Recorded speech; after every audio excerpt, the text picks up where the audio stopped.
दुई दिन तले कांग्रेस दलर सभापति भक्त दास गणमाध्यम आगे किसी विवृत्ति रखिंट। भक्त दास कहते जे निर्वाचन समय आतंकवादी आक्रमण कहीं हो केंद्र सरकार नाटक करुछंती कि एवं ए आतंकवादी आक्रमण कुआडे निर्वाचन को आखि आगे रखी करा जाइछि।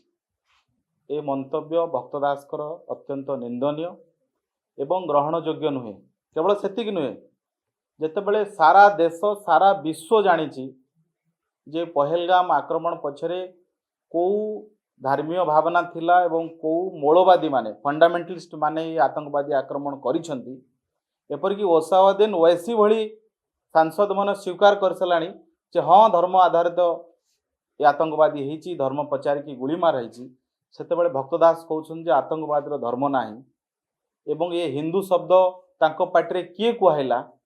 मते लागुची ये भक्तदास को ये वक्तव्य आतंकवादी को कवर फायर करने पई, ये आतंकवादी संगठन एवं सेमानकर जो मूल उत्स अच्छी तांको बंचेबा पई भक्तदास ए कथा कहउछन। एई कथा तो पाकिस्तान रे तांकर मिनिस्टर माने कहउछंती जे पॉलिटिकल माइलेज नबा पई ये टेररिस्ट अटैक भारत रे करा जाइछि एवं से जो कथा पाकिस्तान रे कुआ जाउछि भक्तदास सही कथा कहउछन। मु बड़ आश्चर्य भक्तदास को भली जने वरिष्ठ नेता ठारू तांको पार्टी रे बाहरिबा शब्द जे निर्वाचन को आखि आगे रखी आक्रमण करा जाइछि। आमे आज भक्तदास को दुई तीनोटी प्रश्न पचारे पे चाहूँ। मु आशा करुछि भक्तदास जने मुखर राजनेता अभिज्ञता अच्छी, से निश्चित भाव में प्रश्न उत्तर रखिए जे 1984 मसीह इंदिरा गांधी हत्या हला एवं इंदिरा गांधी को जी हत्या कला भेंडरवाल ताकू कांग्रेस दल सृष्टि करथला। कांग्रेस दल द्वारा तैयारी होइतिबा गोटे आतंकवादी इंदिरा गांधी को हत्या कला एवं सेतबेले 84 मसीह जो निर्वाचन को कांग्रेस दल गला से निर्वाचन 85 मसीह होता। 80 रे निर्वाचन होता, 5 वर्षर समय सीमा 85 होता। कांग्रेस दल जो इंदिरा गांधी को हत्या हला संगे संगे निर्वाचन को गला। कहीं आमे तो प्रश्न पचारिनु जे इंदिरा गांधी को हत्या कौन कांग्रेस दल करिछि कि निर्वाचन को आखि आगे रखी? आमे तो ये प्रश्न केबे पचारिनु। से संस्कार भी आम दल केबे देखई ना जो दल संस्कार कांग्रेस दल देखौछि। 1991 निर्वाचन प्रचार समय राजीव गांधी को हत्या हला। से हत्या किए करिथिला? निर्वाचन में कांग्रेस दल जीतिकी सरकार कला। कहीं आमे तो दिने प्रश्न पचारिनु जे निर्वाचन को आखि आगे रखी राजीव गांधी को हत्या हला कि? और राजीव गांधी को हत्या किए कला? एलटीटी को किए तैयारी करथला, किए पैसा दउथला, किए फंडिंग करथला? सही कांग्रेस दल सरकार, राजीव गांधी को सरकार समय रे। कांग्रेस दल कहवा बड़ दुख लगुच, कांग्रेस दल महात्मा गांधी को मध्य सुरक्षित दे पाला नहीं। जेतकी पुलिस कांग्रेस दलर अन्य बड़ बड़ नेता को जगुथिले तार जदि 10 भागरू भागे पुलिस गांधी को जगी था गांधी को भी हत्या न था। कांग्रेस दल सरकार समय देशर प्रधानमंत्री विदेश रे गोटे संदेहजनक अवस्था मृत्यु होउछि। आमे से प्रश्न तो कभी उठाई ना। ये भक्तदास जो सस्ता कथा कहउछंती, जेतेबेले सारा विश्व जानिछि ये आतंकवादी आक्रमण पछरे किभली टेररिस्ट मानकर ट्रेनिंग तांकर विचारधारा एक कथा रही, सेतेबेले भक्तदास आसिकी ए भलिया बयान दबा ये अत्यंत निंदनीय। भक्तदास निस्वार्थ क्षमा प्रार्थना करने दरकार। केवल सेतिक नुह, कांग्रेस दल गतकाली देशर प्रधानमंत्री नरेंद्र मोदी को आक्षेप करिकरी गोटे फोटो पकईला सोशल मीडिया रे। से फोटो मुंड नथिला। जो आतंकवादी माने सर्तन से जुदा मुंड काफिर मानकर मुंडरू बेक को अलगा कर, जो विचारधारा विश्वास करिकी ए नरसंहार करुछन, हिंदू जेनोसाइड होउछि, से विचारधारा कांग्रेस दल गतकाली गोटे सर्तन से जुदार फोटो पकईला। गतकाली विलंबित रात्रि से फोटो को डिलीट कले। जेतेबेले सोशल मीडिया रे एने लोक माने प्रश्न कले, कांग्रेस दल गतकाली तार ट्विटर रु ए फोटो को डिलीट कला। एबे समय आसीछि भक्तदास जो वक्तव्य देथिले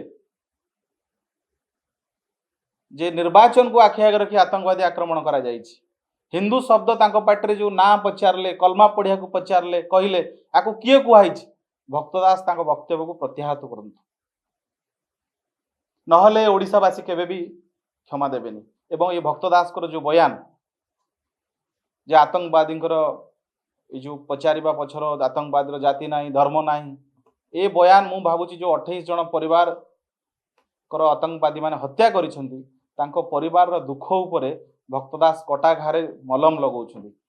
सारा देश प्रस्तुत हेलानी ये आतंकवाद विरुद्ध रे गोटे निर्णायक लड़ाई पाई किभली आतंकवाद विलोप हबो सेति सारा देश प्रस्तुत हेलानी। आपण मान देखुथिबे गणमाध्यम विभिन्न समय विभिन्न खबर आसुची किछि खबर आसु नाही बहुत खबर तो आर्मी रो रेस्ट्रिक्शन दृष्टि आसु नाही बट जेतकी खबर आसुची सरकार विभिन्न पदक्षेप नउछंती। आ एतिके बेले भक्तदास कोन कहउछंती जे केंद्र सरकार नाटक करूछंती। नाटक किए करूछे आज्ञा बीके हरिप्रसाद कौन कहले जे पाकिस्तान आम शत्रु नुहे सी आम पड़ोसी। सिद्धरामैया कौन कहले जे धर्म पचारिकी मारी कथा को विश्वास करूना। रॉबर्ट भद्रा कौन कहले जे हिंदुत्व पर आतंकवादी आक्रमण होती। शेष कांग्रेस दल यही नेता मानक वक्तव्य को आसिक कहला जी व्यक्तिगत मत कांग्रेस पार्टी यहाँ ऑफिशियल स्टेटमेंट नुहे तापर भी भक्तदास सुधुर ना। कलाहांडीर दारिद्र्य को लेकर निजर राजनीतिर रुटी सेकता भक्तदास कम से कम टे देश प्रसंग राष्ट्र प्रसंग रे कथा कहला बेले टे सचेतन हूँ। जो काश्मीर रे भारत रो पताका उड़ी पार नथिला, जो काश्मीर रे आतंकवादी माने तांको समर्थक माने इंडियन आर्मी गो बैक कहते आज सही काश्मीर रे भारत रो पताका उड़ुछि। आज सही काश्मीर रे बंद पालन होइछि आतंकवादी आक्रमण पर परिस्थिति बहुत बदली। जो कांग्रेस सरकार समय रे दिन को 40 रु 50 टा जगह केवल काश्मीर रे कर्फ्यू लगुला। आज काश्मीर को साधारण लोक जाई पारुछंती।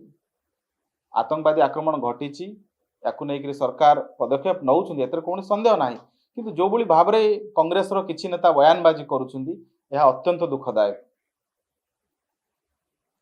कलाहांडीर विकास को लेकिन आमर किछि कहिबार नाही। भक्तदास सबले कहउछंती कलाहांडी भी गरीब कलाहांडी गरीब। अरे भाई तुम आपण जेबेठू राजनीति कलानी 40 वर्ष भितरे कांग्रेस दल 20 वर्ष केंद्र सरकार थिला। ओडिसा रे कांग्रेस दल 10 वर्ष सरकार थिला। कलाहांडीर विकास पई कोन करिछ?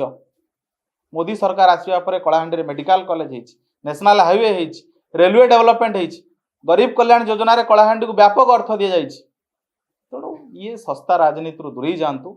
आमे भारतीय जनता पार्टी दाबी करुछि जे भक्तदास जो वक्तव्य देइछंती निसर्थ क्षमा प्रार्थना करंतु एवं तांका वक्तव्य को प्रत्यावर्त करंतु।